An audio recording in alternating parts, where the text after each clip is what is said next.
ये कहानी है एक लड़की की जो एक बूढ़े आदमी के साथ फंस जाती है बाथरूम में। ये एक स्पेनिश मूवी है जिसका नाम है मेड इन 1987 जो कि 2011 में रिलीज हुई थी। तो मूवी में 1980 का टाइम दिखाया गया है जहां पर हम देखते हैं एक फेमस राइटर मिगुल को जो कि एक रेस्टोरेंट में बैठा है। तभी वहां एक लड़की आती है जिसका नाम एंजेला था। वो मिगुल का इंटरव्यू लेना चाहती थी और उसी की तरह एक राइटर बनना चाहती थी। जब वो मिगुल के पास आकर बैठती है तो मिगुल उसे कुछ ऑर्डर करने के लिए कहता है। मिगुल कुछ इस तरह का आदमी था कि उसके मन में जो भी आता था वो बोल देता था। वो कोई भी बात अपने मन में नहीं छिपाता था। मिगुल को डॉक्टर ने सिगरेट और ड्रिंक से दूर रहने को कहा था पर फिर भी वो ये सब लेता था। उसके बाद एंजेला उसे कहती है कि मैं आपको कुछ दिखाना चाहती हूँ और यहाँ हम भी वो डर जाते हैं कि क्या दिखाएगी, पर वो एक आर्टिकल दिखाती है जो उसने खुद लिखा था। पर वो मिगुल को कुछ खास पसंद नहीं आता। वो एंजेला को बताता है कि एक अच्छा राइटर कैसे बनना चाहता है। वो कहता है कि राइटिंग करना कोई सिखा नहीं सकता, वो अपने आप में एक टैलेंट होता है। अब इसके बाद मिगुल एंजेला को अपने पास बुलाता है। वो एंजेला से पूछता है कि क्या तुम जल्दी में हो। एंजेला कहती है कि नहीं। तब मिगुल उसे कहता है कि मेरे कोट की जेब चेक करो। जब वो जेब चेक करती है तो उसमें एक चाबी थी। मिगुल कहता है कि ये चाबी मेरे फ्रेंड के स्टूडियो की है जो कि 2 दिनों के लिए बाहर गया है। वो एंजेला के हाथ को चूमकर कहता है कि मैं तुम्हारे साथ 2 घंटे अकेले में बिताना चाहता हूँ और मैं चाहता हूँ कि कोई हमारे रास्ते में ना आए। वो कहता है कि मैं बस उसे अच्छी तरह से समझना चाहता हूँ। एंजेला को उसके साथ जाना सही तो नहीं लग रहा था पर अभी उसे मिगुल से बहुत कुछ सीखना था, इसीलिए वो उसके साथ चली जाती है। अब यहाँ आने के बाद मिगुल एंजेला को ड्रिंक देता है और उससे बातें करने लगता है और बातों बातों में वो उसे टच करने लगता है। फिर वो उसके ग्लासेस उतार के उसे किस करता है, लेकिन अगले ही पल वो उससे दूर हो जाता है। वो कहता है कि मुझे किस करने में बिल्कुल भी इंटरेस्ट नहीं रहा।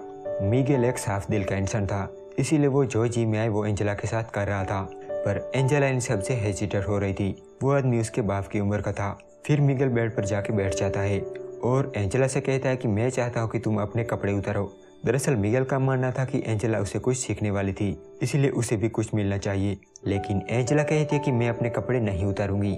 ये कहकर वो जाने लगती है। मिगुल को लगा कि वो चली गई, लेकिन अगले ही पल वो सिर्फ शर्ट पहनकर उसके पास आती है। वो भी कहती होगी कि बूढ़ा क्या कर लेगा। एंजेला को देखते ही मिगुल बहुत खुश हो जाता है। वो एंजेला से कहता है कि गोरिल्ला जाग गया है। फिर वो उसे पास आकर बैठने को कहता है तो एंजेला उसके पास बैठती है।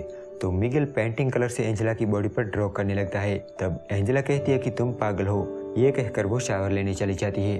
तो मिगुल भी उसके पीछे जाता है और अपने कपड़े उतार के शावर लेने लगता है। एंजेला जानती थी कि मिगुल के इरादे कुछ ठीक नहीं लग रहे और वो बाथरूम से बाहर नहीं निकली तो बूढ़ा मुझे बाथरूम में ही पेल देगा। तो वो मिगुल से कहती है कि मैं यहाँ से जा रही हूँ, मुझे ये सब बिल्कुल भी पसंद नहीं है। ये कहकर वो जैसे ही डोर को ओपन करती है तो वो दरवाजा उससे नहीं खुलता। वो मिगुल से कहती है कि दरवाजा नहीं खुल रहा। तो मिगुल कहता है कि मुझे ट्राई करने दो। इसके बाद मिगुल भी बहुत ट्राई करता है उस दरवाजे को खोलने की, लेकिन वो दरवाजा नहीं खुलता, वो जैम हो गया था। वो दया की तरह दरवाजे को धक्का भी देता है पर बूढ़े की हिम्मत जवाब दे जाती है। वो दोनों मिलकर एक साथ जोर भी लगाते हैं पर फिर भी दरवाजा नहीं खुल रहा था, इसलिए एंजेला खिड़की से मदद के लिए आवाज लगाती है। लेकिन मिगुल कहता है कि ये तुम क्या कर रही हो, अगर लोगों ने हमें एक साथ बाथरूम में देख लिया तो वो हमारे बारे में क्या सोचेंगे। मिगुल कहता है कि उसका दोस्त लुइस मंडे को घर लौटने वाला है और आज सैटरडे था, मतलब कि अब उन्हें 2 दिनों के लिए ऐसे ही बाथरूम में बंद रहना पड़ेगा। इसीलिए मिगुल अपना माइंड चेंज कर लेता है और मदद के लिए आवाज लगाने लगता है, पर उनकी आवाज कोई सुन ही नहीं रहा था। उनके पास कपड़े के नाम पर सिर्फ एक टॉवल था जो कि मिगुल के पास था, पर मिगुल वो टॉवल एंजेला को दे देता है और खुद खुलेआम ऐसे ही घूम रहा था। अब इसके बाद दोनों बातें करने लगती है क्योंकि वहाँ कुछ और करने के लिए था ही नहीं। मिगुल एंजेला से पूछता है कि तुम्हारे फादर क्या करते हैं। एंजेला कहती है कि वो मिलिट्री में है। तो मिगुल उनका नाम पूछता है। जब एंजेला अपने फादर का नाम बताती है तो मिगुल कहता है कि मैं उन्हें पहले से ही जानता हूँ और साथ में वो ये भी कहता है कि वो एंजेला की बड़ी सिस्टर को भी जानता था। वो बताता है कि जब तुम्हारी सिस्टर एक्टिंग सीख रही थी तब हम दोनों साथ में थे। मैंने उस पर ट्राई भी मारी थी पर वो हमेशा मुझे इग्नोर कर देती थी। मिगुल कहता है कि तुम्हारी सिस्टर और तुम्हारे फादर की बिल्कुल भी नहीं बनती थी, वो दोनों अक्सर लड़ाई किया करते थे। एंजेला कहती है कि वो दोनों अब भी लड़ते हैं।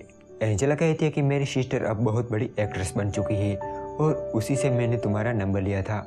मिगुल एंजेला से पूछता है कि क्या वो कभी मुझे याद करती है। एंजेला कहती है कि वो तुम्हारे बारे में कुछ खास नहीं सोचती, उसका मानना है कि तुम एक अच्छे राइटर नहीं हो।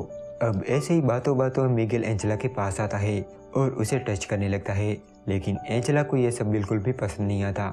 इसीलिए वो वहाँ से उठ के दूर जाके बैठती है। मिगेल एंजेला से कहता है कि अगर हमारे बीच यहाँ कुछ नहीं हुआ तो बाहर जाने के बाद लोगों को तो यही लगेगा कि हमारे बीच जरूर कुछ हुआ है। कुछ देर बाद एंजेला फिर से हेल्प के लिए आवाज़ लगाती है, जिसे देख मिगेल के दिल में कई अरमान जाग उठते हैं और वो एक बार फिर से एंजेला के करीब जाता है और उसे टच करने लगता है। पर एंजेला कहती है कि मुझे छोड़ दो, मैं बस यहाँ से निकलना चाहती हूँ। और अब मिगेल की हिम्मत भी जवाब दे जाती है, वो भी अब यहाँ से जल्दी निकलना चाहता था। वो बहुत परेशान लग रहा था। तब एंजेला मिगेल के पास जाती है और यहाँ दोनों इंटीमेट हो जाते हैं। इसके बाद एंजेला को भूख लगने लगती है। मिगेल कहता है कि जब मूवी में लोग कुछ खाते हैं तो मुझे बहुत अच्छा लगता है। मिगेल कहता है कि कुछ टाइम पहले मैंने एक मूवी देखी थी जिसमें एक आदमी खाना खा रहा था। वो कहता है कि वो सीन मुझे काफ़ी रियल लगता है और राइटिंग भी उसी तरह से की जाती है। मिगेल की बातों से ऐसा लग रहा था जैसे वो एंजेला को डांट रहा हो। वो बड़ी उम्र का था और बात भी एक पिता की तरह ही कर रहा था। ये सब एंजेला से बर्दाश्त नहीं होता और वो गुस्सा हो जाती है। वो कहती है कि तुम्हारे पास एक्सपीरियंस है, इसका मतलब ये नहीं कि तुम मुझे डांटो और मुझे मैनिपुलेट करो। इस पर मिगेल कुछ नहीं बोलता।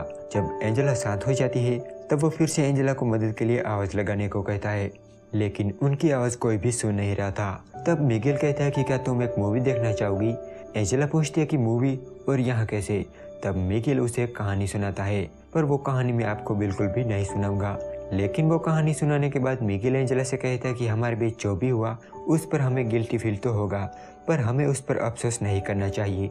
कुछ देर बाद मिगेल को किसी की आवाज़ सुनाई देती है। जब वो खिड़की से देखता है तो वहाँ एक आदमी था।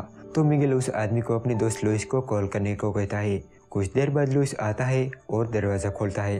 वो मिगेल से कहता है कि मैं ये कहना भूल गया था कि दरवाज़ा अंदर से लॉक मत करना। जाते टाइम एंजेला मिगेल से कहती कि आज हमारे बीच जो भी हुआ वो सिर्फ एक इंसिडेंट था। इसके बाद एंजेला अपने घर चली जाती है और यहाँ ये मूवी एंड हो जाती है।